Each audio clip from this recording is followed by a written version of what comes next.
All right, everybody, we are live for the People's Pre-Fight Show, well ahead of UFC 265, which goes down tonight in Houston, Texas at the Toyota Center, the main event. We've talked about it ad nauseum at this point, and we're missing the co-host. Up there he is. He just had to make himself look a little more handsome. I had a weird little glow going on there. A little camera glow. Was a little funky. And the camera was a little funky. I think people could tell. So, yes, but we are live, and I've already seen... So we'll talk about this breaking news in a matter of moments that we just found out because I just confirmed it. Why don't you answer the first big question in there, Mike? The first big question, why are we doing this so early? We're doing this so early because it's all my fault. I have to basically pull double duty tonight. I'm going to be doing some ring announcing for a New England promotion called Ammo Fight League, and the card starts at 5 p.m. Eastern. So I have to head over there at 3 p.m. Eastern to talk to the fighters, get nicknames, figure out what I'm going to say, how I'm going to say it, get to know some of these individuals before I announce their fights. And then I will be back in this hotel room where I'm at in East Windsor, Connecticut, to watch the main card of UFC 265, tweet along. We're going to be doing some pretty cool stuff, some things we haven't done before during tonight's card, and try some things out. More on that in a moment. But I'm not just here alone. I'm Mike Heck, by the way. Alexander K. Lee, freshly cut Alex K. Lee. Look at that hairdo, man. You are just I'm me again. Fitting right in with the short hair. Don't care. Oh my goodness, I'm me again. I loved having hair for a bit. I probably will grow it back. Wait around Christmas time, you'll see me with long, wild hair again. But for now, I just need to be cleansed, Mike. Well, how does it feel? Does it feel good? Do you feel like I feel like lighter being again? I feel lighter. I feel like I could make 155 like I used to. Well, that's good. I'm trying to do multiple things at once here. Some bad news before we get into answering your questions, because that's what we're doing here, by the way. We're answering your questions, getting your thoughts on the card. Some bad news. Let me just put this in our Slack page. Tell him. Sean Brady is out of his fight with Kevin Lee, which is scheduled for August 21st. I just confirmed with Sean. He had surgery yesterday, an infection in his tendons in his right foot. He just sent me a picture of it. It is gnarly, man. Oh no. Good Lord. Yeah, it's all swollen and gross. So there you go. That is the story. Sean Brady versus Kevin Lee, no longer happening on August 21st. We wish Sean Brady the best. And let me just finish this up by adding this disgusting, gross picture, if it will allow me to do so, and then we will move on. I promise. Shout outs, by the way, people compliment. Thank you, complimenting the haircut and complimenting the face. Shout outs to District TO in Scarborough. They're not open yet, but guys, look that up. When that opens, they'll be open. I got an exclusive hookup. You know how it is when you're in the bit. When you're me, you got the exclusive hookup. But they'll be open. Anyone in the GTA, check them out. They're in Scarborough, and they'll be open. Hopefully, I think within a couple of weeks. So there you go. All right, so that is it. So here you go. The picture's nasty. You'll see it on MMA Fighting once somebody knocks it out and puts it on the website. But I cannot do that right now because we're here talking to all of you. So your thoughts about UFC 265, leave them here. We will answer your questions for the next 35 minutes or so, and we will get you ready for the festivities, which kicks off at 6 p.m. Eastern. 4 fights on the early prelims, and then they go to ESPN2 for 4 more fights, and then the main card starts at 10 p.m. Eastern, which will be capped up by Derrick Lewis versus Ciryl Gane and AK. We were talking a little bit earlier before we hit live. This betting line is just crazy, man. Like, some money has come in on Derrick Lewis on some websites, but for the most part, not a lot of live movement from our friends from DK Nation. Minus 365 favorite. Ciryl Gane, the comeback on Derrick Lewis, plus 280. Are you still surprised? Has that sunk in at all? Yeah, I don't like that, Mike. I don't like that. And you know what? That ties into a question that I see. We got some questions coming in. Robin Dodd is asking, can Derrick Lewis win by decision? No. Let's just be plain about it. No, it's not that he never has. I mean, I'm just looking back at his record. I remember now the Alir Latifi fight, which was a very ugly fight. It wasn't Ngannou. Lewis ugly, which is another fight he won by decision. So no. I look, we've been surprised with these things before. I remember the big narrative ahead of the McGregor Poirier. The second fight was, it'll be McGregor early or Poirier late. And pretty much everyone seemed to agree, and it turned out to be Poirier early, right? So anything can happen. It's MMA, but that would be a super shocking. Mike, we'll have to look that one up. Let's when we get a chance, let's look up Lewis by decision. It has to be, I'll guess, Lewis by decision would have to be plus 3,000. I'll go. It has to be ridiculously high. Plus 1,400. Okay, so maybe I went too high, but I honestly, if anyone is, no, I don't. I think that's crazy. The biggest line in terms of a prop bet for this fight: Derrick Lewis by submission, plus 3,400. Yeah. Okay. That's, you know what? That's more. There you go. There's your plus 3,000. Yeah, that's more unlikely. But yeah, decision. No, it's just, I just don't think he can win rounds against Gane that way. Gane is such a smart striker. He at heavyweight, there's few guys as technical as him, as fast as him, as athletic. So a decision would very, very likely have to go his way. I mean, Lewis can do some damage too, so it might be like a 3-2, but I just can't see a scenario where Lewis wins 3 rounds. Mike, I don't know how you feel about that. Yeah, I think I got him second round KO, but he's gonna be paying for that KO for like every second until that happens. So I don't even know if he even lands a strike until that point, but he will eventually. And that's the way I look at this fight. Like, 25 minutes is a long time, and Derrick Lewis is going to land that right hand at some point. Now it just depends on how he lands it, when he lands it. But second round, Derrick Lewis is a bad man. We've seen him lose convincing first rounds and then come back and be able to adjust. His coaching staff has done a really good job between that first and second round of, him getting his timing and all that stuff, and just sort of seeing into his future. Like, this is what you need to do. And Derrick Lewis will take that advice and literally just take that advice and use only that advice. And it always works out for him. So we'll see what happens. Is Gane by knockout possible, AK? Oh, definitely. Gane's a finisher, man. I know, his last 2 main events, people haven't gotten to see that. Again, he's been fighting other technical guys. He's been, they've been very, very high level, almost like kickboxing matches, almost those kind of fights. And I've been saying on the other shows, that's not what this is going to be with Derrick Lewis. At some point, it's going to break down to a brawl or some sort of wild exchange. And at that point, it can go either way. But Gane's a great counter striker. He actually has really like ridiculous finishing instincts. Again, when you're stepping up to the level of like Volkov and Jairzinho as quickly as he did, then, you might be less willing to take a risk. But in a fight with Derrick Lewis, again, very high level, but also someone who's going to come at you, who's going to leave some openings for you to do some damage. So, I mean, Gane by KO would not be a shocking outcome at all, whether it's in the first round. Again, it's heavyweights. You never know what can happen. Or later on, he kind of breaks him down. If you guys look back, remember the Junior Dos Santos fight, he got him in the second round, kind of really just wore him down. Again, almost a war of attrition there. And Gane can absolutely do the same thing. So I understand why he's favored. He has more routes to win, but again, I think we've said before, we're kind of leaning towards Lewis, and we think the overall line is a little lopsided. Co-main event: Aldo versus Munhoz. Okay, we spoke about this briefly on the preview show. I think Jose Aldo squeaks out a decision, but I think it's one of those fights where everybody wins. Aldo's going to get a very close decision some way, whether it's unanimous or split. Munhoz is going to have a great showing of himself. His stock will rise.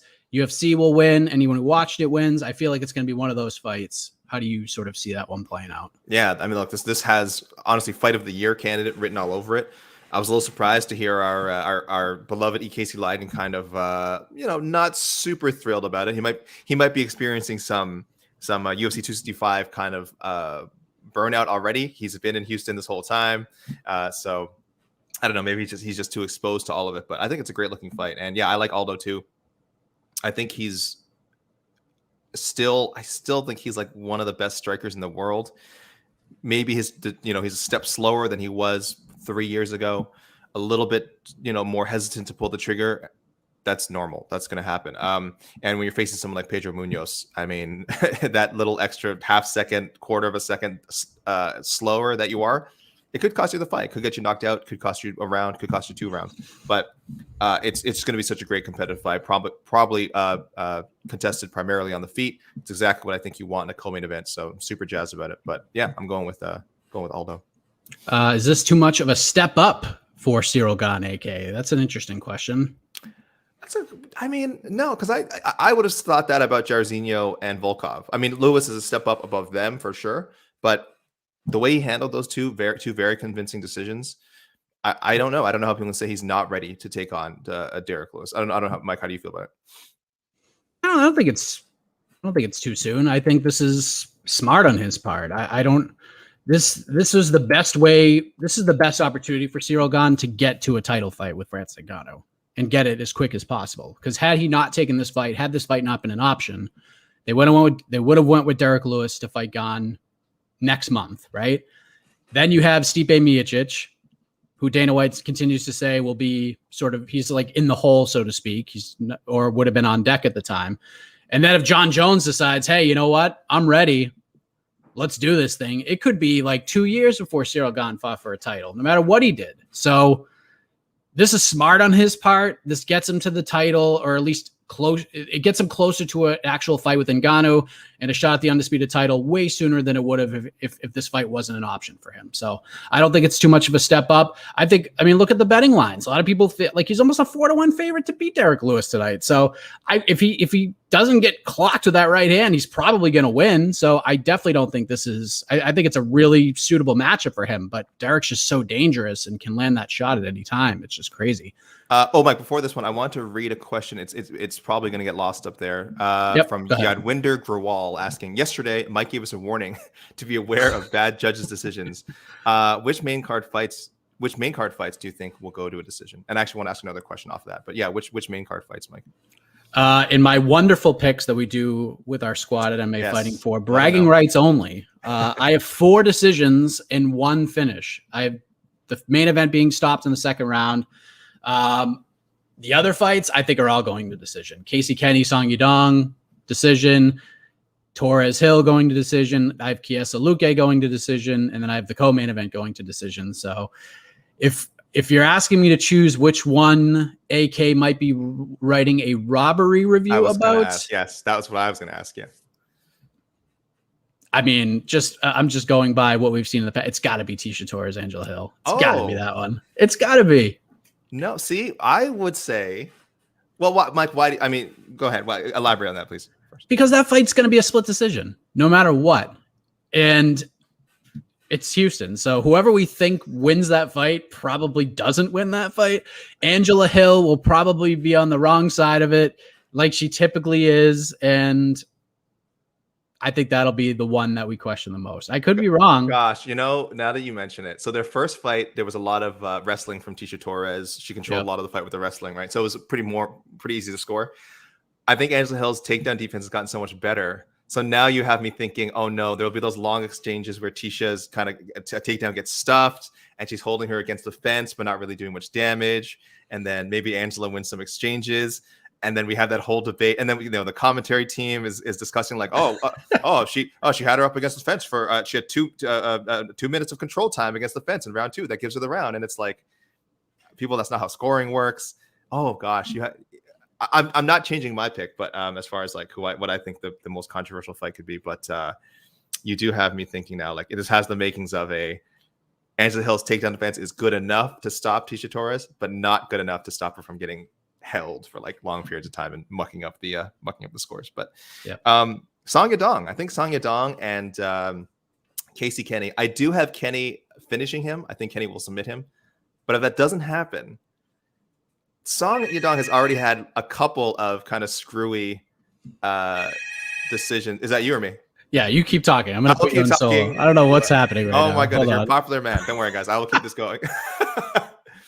So listeners and viewers, Song Yadong, his last 3 fights, before the Colorfield fights, his 2 fights before that with Marlon Vera and Cody Stamann, both were pretty controversial.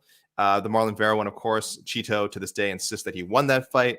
The Stamann fight, there was an illegal blow in there, so there was a point deduction, and it was a little messy. So there's something about Song's style. I think because he's not a high volume guy, and he's sort of a more measured power puncher, that he's a little bit difficult to judge. Like, it was okay. I thought he won the Marlon Vera fight, but I understand why there were a lot of moments of offense for Marlon Vera. So it's like, how do you add that up? Like, one guy seems to be landing these sort of bigger shots, and one guy is landing more shots.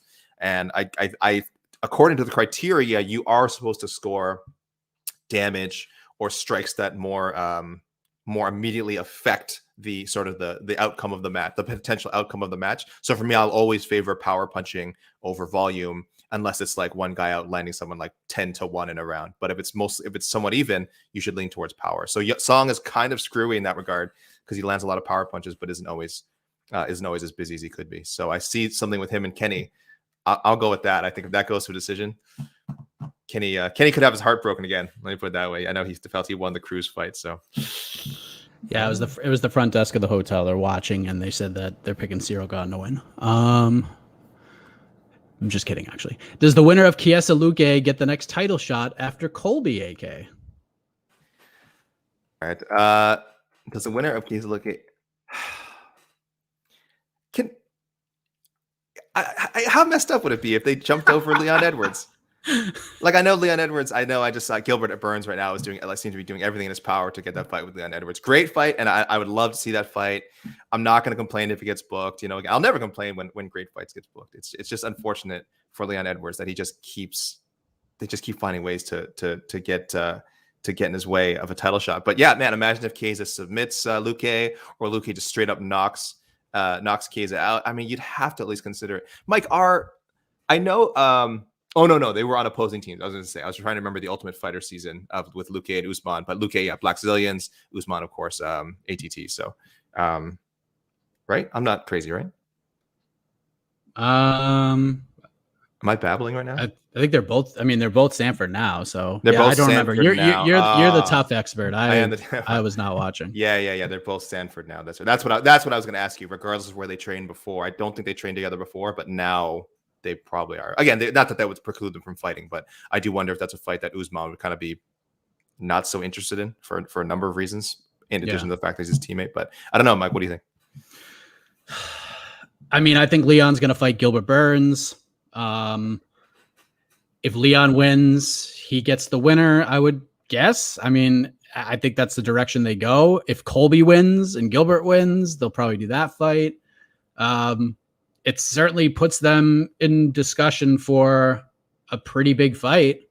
I think Chiesa probably has the better shot, since Usman and Ali have been putting it out into the universe that Chiesa should have gotten the shot to begin with over Colby. And, even Chiesa told me when I spoke with him that he was offered the fight at UFC 261 before Masvidal was. And I think we know why. And I think even he knows why. It's just, we offered it to somebody else. And then Masvidal said, all right, I'll take it for all that money you're going to give me. So there you go. I mean, there's a chance, but I think Gilbert Burns and Leon are both ahead of him. But if Gilbert can't fight Usman again, not anytime soon, anyways.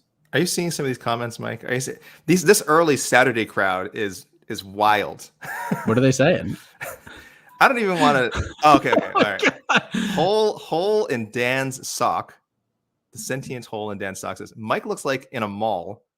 And if there were a terrorist incident, he would sneak around and get a weapon and fight back. He thinks he would be like a Bruce Willis type.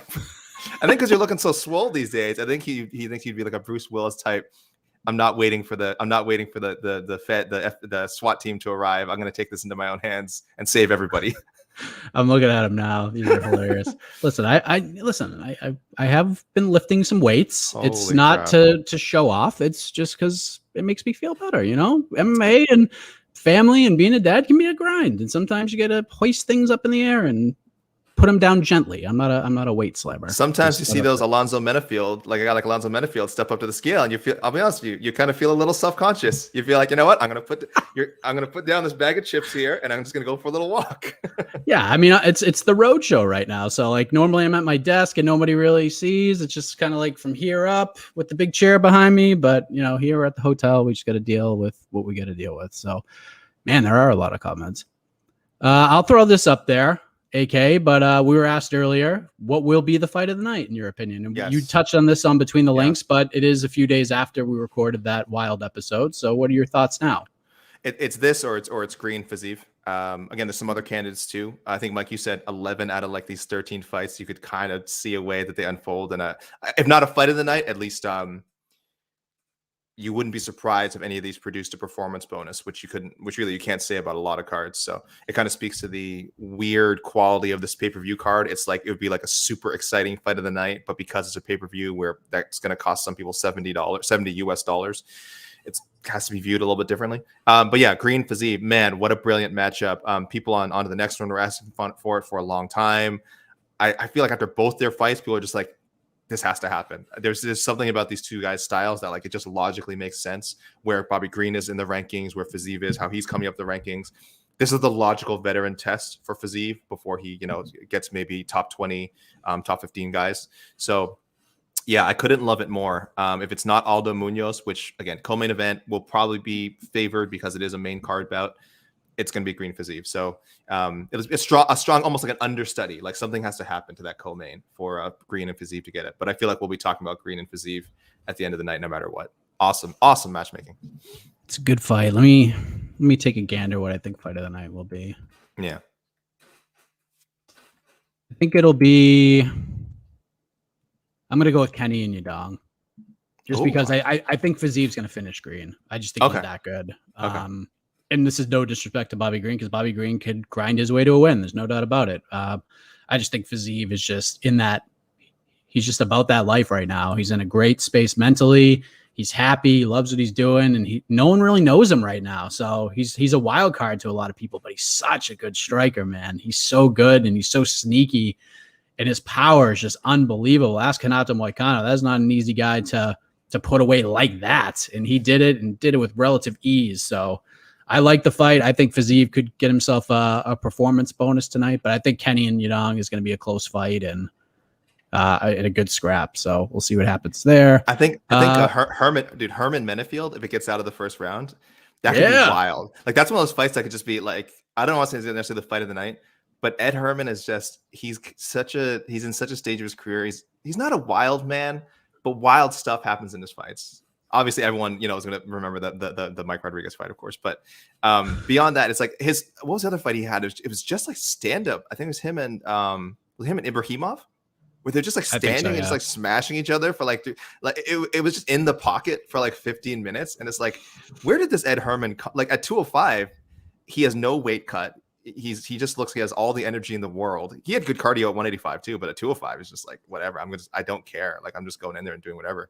So yeah, if Menefield doesn't put him away early, that one could get sloppy fun. Oh yeah, the Jed Mishu specials, no doubt about it. Oh, he's looking forward to it. Let me tell you how I see that fight ending. Okay, I think Menefield is going to go B to the wall, balls to the wall. I'm just going to go ahead and say it. Why not?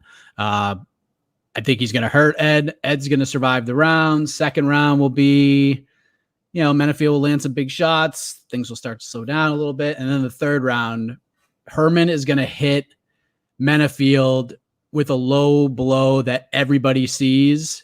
Menefield's going to react. The referee's going to miss it. Herman's going to dive right in and finish the fight. It's going to be something we're going to be talking about. Like, I can't believe this happened to Ed Herman again. Like another crazy win. That is so specific. I like to take us on a journey. MMA Dog always has a very interesting question. Hey, MMA Dog. Fighter stock will rise the most after today, AK? Oh, that's a great question. I wouldn't say the main event, because I think both guys' stock is already pretty high. Like, I mean, you could say, Gane becomes the number one. Either guy, sorry, one of them becomes a champion and number one contender, but they're in that range anyway. I mean, Derrick Lewis versus Ngannou was the rumored matchup when Ngannou and Jones, kind of got stuck. So, like, how much does Lewis's stock really rise? A lot of good veterans on here too. So, Mike, if you have a better answer than me, you can go first. I got to look at this.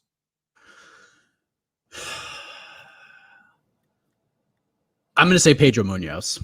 Even though I'm picking him to lose, I think this is going to be one of those fights where, because Pedro Munhoz is so good, and I think when people see him fight, they don't like negatively react to it. They're just like, oh, cool, Pedro Munhoz is fighting, like he's fun. But I think after going through 15 hard minutes with Aldo, it's going to be back and forth. It's going to be a crazy fight.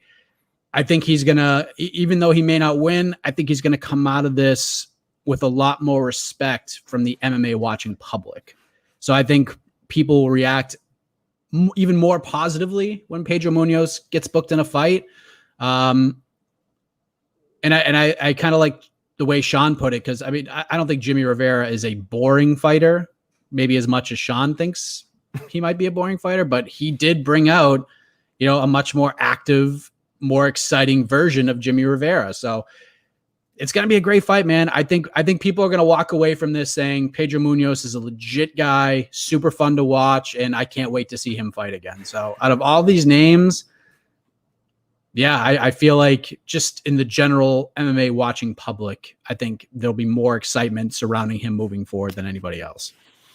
It's kind of a weak answer, but that's what I think. No, but it's hard to say. Like we said, the top 4 picks, I mean, it's pretty obvious how high it can go. But I mean, I think Melissa Gatto, relative to, again, where she's coming from, because this is her UFC debut. So again, if you want a cheap answer, there's one. Goes from not being in the UFC to possibly a UFC winner, which I am picking her to beat Victoria Leonardo. But also, she's also has the problem of, this is her UFC debut, like long delayed. She had like 3 bookings, I think, over the last like year or something, and they fell apart for various reasons. I think all on her side. I think injuries, travel restrictions because of COVID-19.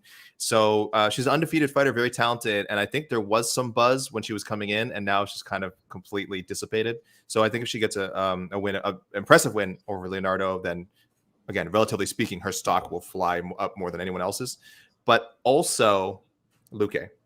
I think if Luque knocks Luque is at risk, for lack of a better word, because it's not a terrible thing to be, of just being kind of known as a fun company guy, action fighter, not a real contender. And I guarantee you that's not how he views himself. In his mind, of course, he wants to contend someday. It's great to pick up performance bonuses, fight of the night bonuses, to be known as a good employee of the UFC. But everyone gets in there to want to be the best. And I don't know if he's viewed as that, but I think if he beats Chiesa, I mean, this will be a legit top 10 guy, especially if he knocks him out or imagine submits him. Then I really think Luque could be one of the big stars from this card. And I'm not rooting for either way, because I like Chiesa too, and I think he'd be a great title challenger someday. But Luque, yeah, I think he can shed a label that he's been carrying around for a while. Yeah, man, it's and just look at his resume; it's insane. 13-2 in his last 15, 8-1 in his last 9. The one stumble was to Wonder Boy, and he's finished 7 of those fights. And the other fight was that crazy ass fight with Mike Perry, which was just insane. Mike Perry is like a zombie. Like we said, okay. if Luque talked more crap, he'd be like one of the 10 most famous popular guys in the UFC right now. But he's a normal, nice dude, and I think that's fine. I'm not encouraging him to develop any sort of over the top persona. Luque, please don't do that. AK, I know one of the fights you're going to be watching very intently is Karolina Kowalkiewicz versus Jessica Penne. Kowalkiewicz has been out for a while. She's on a long losing streak. What do you think? Can she pick it up and get back on track from our friend Fantasy Football Grinder? Fantasy Football Grinder, I am picking Penne to win this fight. She didn't look amazing in her comeback against Lupita Godinez. There was definitely some controversy over that scoring, though I didn't think it was like a robbery. Just it was a close fight and someone had to win. But Lupita did have the best move with the friggin' Kevin Nash jackknife powerbomb that she hit Penne with. That should have been the end of the fight. If I was the rep, I would have just stepped in right there and just waved it off. But good for Penne. She got her first win in so long. It's been tough. Again, it's tough with injuries and all this other stuff, going on that keeps fighters out of action. I do think Penne is going to win. So no, I don't know. I've got this weird vibe of a Karolina retirement. If not that, at least this might be the last time we see her in the UFC. There's a lot of promotions in Poland that I would think would be interested in her fighting for them. KSW, of course, but not only KSW. A lot of high level Polish promotions now that I think she'd love to end her career in, if that were the case. But no, I don't like her chances of becoming a top 15, top 10 fighter again. I think she wins, but it won't be like a fight we write home about. Manel Kape, is this a must win for him? Yes. Especially now that he missed weight. Yes. And he would have been one of my picks, by the way, to increase his stock the most if he hadn't missed weight. Because I think Odie Osborne's really good. I just think Kape has the potential to really pick up a highlight here. But yeah, it sucks he missed weight. He definitely has to win now. He looked good in his first 2 fights, but I don't think was necessarily robbed in either of them. I think there were fair losses, and I think he's got to show. He admitted after the Pantoja fight, he's like, I just didn't do enough. And I think the Nicolau fight, he was a little more bullish on whether he thought he won, but look, he hasn't been kind of the berserker that he was in Ryzen. That's just a fact. So you can only ride that momentum for so long. At some point, E. Casey Leiden, you have to win in the UFC. It doesn't matter if you look great in 3 decisions, you got to win fights. So yeah, I do think he needs it. Like you've interviewed Kape a couple of times. I mean, what do you think? Do you think he's going to stick around? He's got to win this fight. He's got to win this fight. I assume he's being paid, like I say, like handsomely, but probably more than he would have been as the Ryzen champion. Because otherwise, why would he come over? More than most flyweights, I bet. I bet he's probably one of the higher paid flyweights. And yeah, I mean, the 2 fights he had, clearly lost to Formiga. I didn't think there's any question there. I thought he beat Nicolau. Close fight. Not a robbery, I don't think. Watching it back a couple different times, but I don't know, man. He's got to win tonight, though. If he can't beat Ode Osborne, and Ode Osborne is a super talented kid. If he can't beat Ode Osborne, then he's probably in trouble. Do you think they give him a shot at 135? Let's say maybe he loses another competitive decision. Do you think they suggest, you know what? It's because let's say he signed a 4-fight deal with the UFC. There is that one that's kind of. Do you think they say, hey, you know what? You have a fight left in your contract anyway. Let's try 135. See what happens. Yeah, I mean, I don't know. He's got to win though. I don't know. Yeah, sorry, probably. No, it's fine. That's fine. Yeah, probably. I think I would like to see them give him a shot at 135. Not necessarily because I think that's his future's there. He's not a massive 125, or he certainly is sizable. But maybe he could be like a John Lineker type at 135. So very, very competitive. When I say that, very competitive. Someone probably nobody would want to fight. And yeah, maybe the weight cut. He's one of those guys who might benefit from not cutting that 10 pounds, because when you're down to the difference between 135 and 125 is a lot. Like cutting that much when you're a guy his size. So maybe it's better for him. I don't think it's guaranteed he gets cuts, but I think we agree it would be in his best interest to win tonight, more so than usual, of course. Our friend Haywood J. I know what you're trying to do here. What happened between the links this week? We had it between the links. Casey is in Houston. He was getting ready for the press conference, so he wasn't there to produce. So we did it all. We did audio, just so we could get a show out. So you can find that wherever you find your favorite podcast. And I highly suggest that you listen to it, because we're putting the power in your hands to decide the winner of the game. So you have to listen to the final question, and then hit me up on Instagram, as a lot of you have hit me up on Twitter, giving your thoughts. And it's a very close battle between AK and Spencer Kite, and there's a lot on the line. Not only did they get the victory and the spoils, we're hopefully going to get the triple threat match next week between AK, Spencer, and Jed. And whoever gets the nod will still be playing the game for just funsies, but they will get an automatic bid into the finals, because someone's going home in the triple threat matchup. So stay tuned for next week's Between the Links. We'll answer a couple more questions. I'm just going to rifle through these. If Song wins, do we see a rematch between Song and Chito Vera, AK? Yeah, and would love to. I know that's one Chito would want to get back. Also, Chito never says no to anything. So if Song got a big win and that one got floated in his way, it would take him about maybe 15 seconds to sign on the dotted line. So yeah, I mean, I look, rematches, there really shouldn't be any sort of like mandatory, like, oh, there should be like a year between fights, or it should be 2 or 3 fights before they fight again. If a rematch makes sense, a rematch makes sense. It was a great fight. It won fight of the night. Yeah, it was last year? I'm looking last May, so not like super long ago. But again, by the time this fight happens, and then it would be closer to the end of the year. So yeah, I think Marlon Vera would be super down for that. And I think Song Yadong would relish the chance to again maybe get a more definitive victory this time around. So I like that suggestion.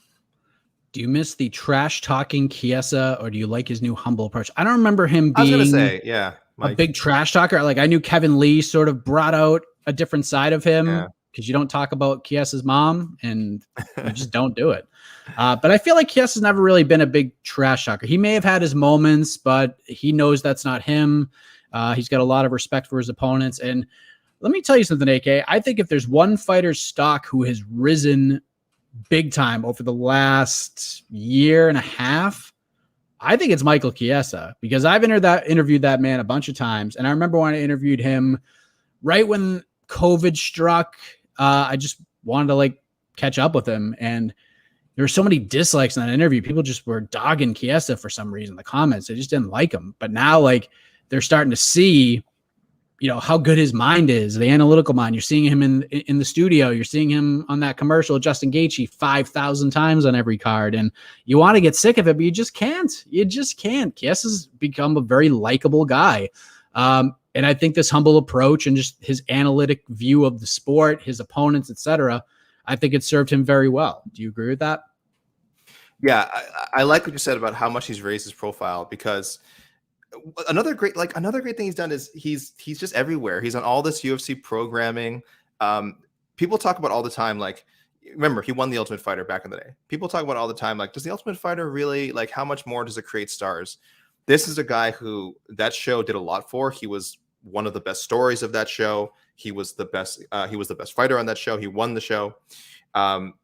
So from beginning to end, he's already pegged as a big deal. Then he was somehow lightweight for years, which is insane. But looked to be a really good fighter, lightweight.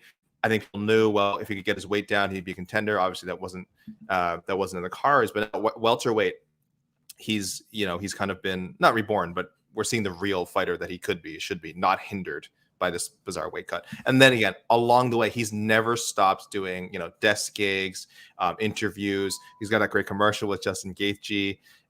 He really is the kind of guy I would hope, with the right matchup, could become a mainstream star someday. And when we say mainstream, we don't mean McGregor, Rousey, Brock Lesnar. Those guys are a whole other tier. But there's a tier below that of recognition that UFC fighters can reach. And I feel like Case is there. So really, really good for him. Like you said, Mike, you've talked to him before, and I feel he's a great ambassador for MMA. So it's very cool to see him really get potentially become a world title contender. We'll do a couple more, and then we'll do some quick predictions on the main card before we head on out of here. Who will fight first, AK? Stipe Miocic or John Jones? Miocic. Yeah, Stipe. I think Stipe's going to fight first, right? Mike, I'm not crazy, right? I think he has to. I think John Jones fights for the title whenever he's ready. For Stipe, I mean, I know Dana keeps saying Stipe's next, but he's going to be waiting a while, man. Like, he could be waiting a while. Who knows how these, either Lewis or Gane is physically coming out of this fight tonight. Like, maybe it's a quick flash knockout and they can just rebook this fight at the end of the year and make it happen. Maybe throw it on that November card, maybe December. Who knows? But Stipe, if he's waiting for the title, he could be waiting for a while. And if John Jones does decide to come back, man, he's going to get skipped again. So if I'm Stipe, just to not get lost in the shuffle, you take a fight Curtis Blades, I know Curtis is fighting Jairzinho, but maybe fight the winner of that, fight somebody and at least stay on top of people's minds. I just had a horrible idea of like whoever wins tonight actually defending the interim title against Stipe Miocic. Like, and they just keep moving on without Ngannou. Oh, I'm sorry I mentioned it. Yes, Matt, I apologize. Real question, should I get barbecue or pizza tonight watching UFC 265? I mean, I see both sides of this, AK, okay? I see both sides because pizza's delicious. You can't go wrong with it. But this is a Houston card. Texas makes bomb barbecue. So I understand the reasoning going barbecue. If you had a choice between the two, if a food genie came and knocked on your door right now and said, AK, what do you want? On me, picking barbecue or pizza? I'm going barbecue every time. I enjoy pizza. I'm not the biggest pizza guy. I'm going barbecue every time. However, pizza does tend to be a bit better for, parties. So if you're having a couple of people over, a couple of pals over to watch the card with you, probably pizza's the way to go. Get pizza, get a few wings on the side. But if it's just yourself, just lounging in a pair of sweatpants and just watching this card, either plopping down that 70 USD or watching through nefarious means. Dana White, we found one. However, if it's by yourself, man, just get some barbecue. Get some barbecue. Get a dirty old shirt. Drip that barbecue sauce all over yourself. Just have a good time. Or you could take Waximus's advice and do barbecue pizza. Oh, why not both? So there you go. All right, we have gone for 40 minutes here. Let's do some picks. By the way, let me just say this. I know I mentioned at the top of this for those who weren't here. Again, first off, sorry we did this so early. I have to go ring announce. The card starts in like 3 hours, so I have to get dressed, get my suit jacket and my nice shirt and my slacks on and my shoes, and head on over to the venue and get ready to call some fights. Then I'll be back here at the hotel room covering the main card for UFC 265, post-fight coverage, all that stuff. What we're going to try today, for those who are going to be watching the card, I have never tried this Twitter Spaces thing. So for the co-main event and the main event, I'm going to jump on and we're going to watch the fights together on Twitter Spaces. The co-main event and the main event. We'll talk about the scoring, be a little radio show, like call-in stuff. So if you guys want to jump in and chime in on different things, I'll bring you on in and we'll chit chat. Maybe some special guests will come along. Maybe some fighters are going to come in there. I don't even know what's going to happen. We're going to try this out and see how it works.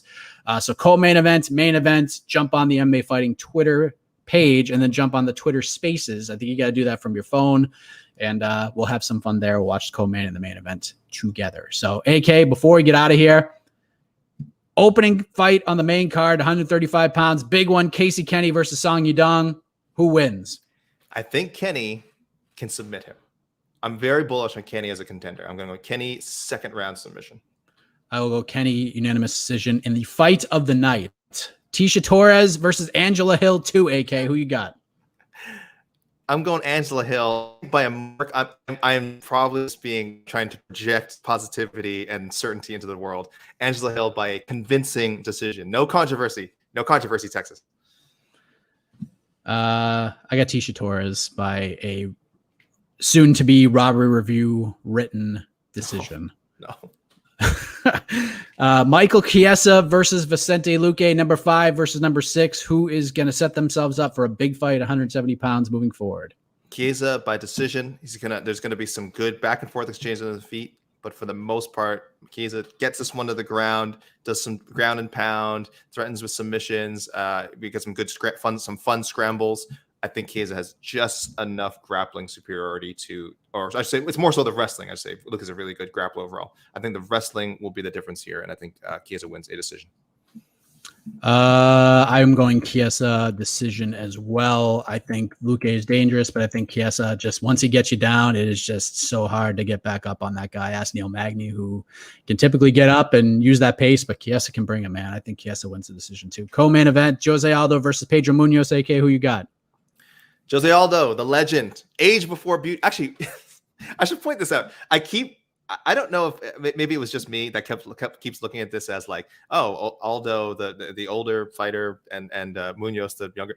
I think Munhoz is actually 2 days old. They're almost the exact same age. Munhoz is actually 2 days older than Jose Aldo. So there you go. There's a fun fact for all you guys out there. But he is younger, considerably younger in fighting years. I think like 5 years younger. And also some like 12, 13 less fights. So, I mean, there is a mileage thing going on. But other than that, look, I think these comments are very distracting, Mike. So crazy. Thank you, Rose Sharma. But I still have a lot of respect for Aldo's striking. I still think on his best day, he's the best striker at 135 or at 145. So if there's going to be on the feet, I'm going with him. He might fade a little bit late, though he has actually looked pretty good in third rounds at 135 so far. But I understand the thinking he might fade late, but not enough that Munhoz takes the decision. So competitive fight, Aldo by UD. Yeah, I think Aldo wins a close decision. But again, I think everybody's stock rises in this fight. So there you go. And then the main event, Derrick Lewis, I'm picking him second round knockout, loses every second until he lands the finishing blow. What are your thoughts? You said second round? Second round. I think it's just second round, man. I'm going fourth for Lewis knockout. I think it's going to be some anxious moments for that Houston crowd. I think through round 3 there might be some booing Ciryl Gane for kind of staying on the outside, and then that kind of that noise, that aimless noise you get when the crowd just like starts tuning out, like, oh man, like it's not going to happen for our hometown guy. And then the fourth round, just like boom, just out of nowhere, just that big hit, and then a rapturous applause. So I'm trying to predict the most positive, fun things that can happen on this card. So we'll see. Some on to the next one. Future matchmaking: Munhoz versus Munhoz. Maybe it happens. Johnny Munhoz. They're both bantamweight. Johnny yes. Munhoz, bantamweight. Yeah. Maybe it could happen. Oh, that's this card. my Johnny Munhoz First fight of the night. Very lacking. I don't know why. I keep reading Johnny Munhoz and Johnny. It's confusing me. Anyway. All right. Someone brought up, and I'll address this real quick because I do have a little bit of knowledge. I can't get fully into it, but I can tell you what I know about it. Dana White had come out earlier this week and said that they're planning on rebooking the Max Holloway versus Yair Rodriguez fight on November 13th. All I can say is there's a reason why we haven't written that fight up as a done deal, because it's not a done deal. I can tell you that. No offers have been put out officially for that fight. That seemed to have been the plan, to rebook that fight, but a lot of things are happening at 145 pounds right now. Of course, we got a title fight coming up between Alexander Volkanovski and Brian Ortega, which, maybe Max Holloway becomes a player for the winner, depending on how that fight plays out. I don't know. But as of right now, this is not a fight that's done. It is not officially on the schedule. Contracts have not been signed. Offers officially have not been made for this fight. So that's all I can tell you about it. And there you go. Any final words, AK, before we say goodbye? Thanks, guys, for tuning in early. This is ridiculous. I think we're having, I don't know how to read the exact numbers, but we're having as good or better numbers than we would before. Probably before Fight Night, maybe not before McGregor card. But yeah, really, guys, it's always awesome when you guys tune in, whether it's 2 hours before a show or 30 minutes before a show. We really, really appreciate it. Lots of great questions today, Mike. I'm very happy. I was a little man, are people going to watch if we're this early? But I always forget we have such great listeners and viewers and readers at MMA Fighting. MMA fans, pat in the back to you. You guys get a bad rap a lot. MMA fans, you guys, the ones in this chat, all right. Yes. Again, that is my fault. I'm getting ready to ring announce. I know people have asked to plug to watch. I don't know. I don't think it's going to be broadcast. At least if it is, it's news to me. It's called Ammo Fight League. So if you are in the Western Massachusetts area and you're like, I want to go watch some live fights, it's going to be at the Big E. Doors open at 4. There's only a couple hundred tickets left. There's online tickets sold out. Fighter tickets, for the most part, sold out. They're only releasing a few select tickets at the door. I know we have an On to the Next One listener, Trip, who's making his way out to the event. We appreciate that. He's got to bring his kids, which is kind of cool. And he let me know he couldn't get tickets online. So I said, get to the Big E early and swipe up these limited tickets when you get available. But I will try to get a video of me ring announcing. I might be a little rusty. I hadn't done it in a while, but good to see regional MMA starting to come back after this crazy ass pandemic. But that's it. We're getting out of here. For AK, I am Mike Heck. We'll see you later on tonight.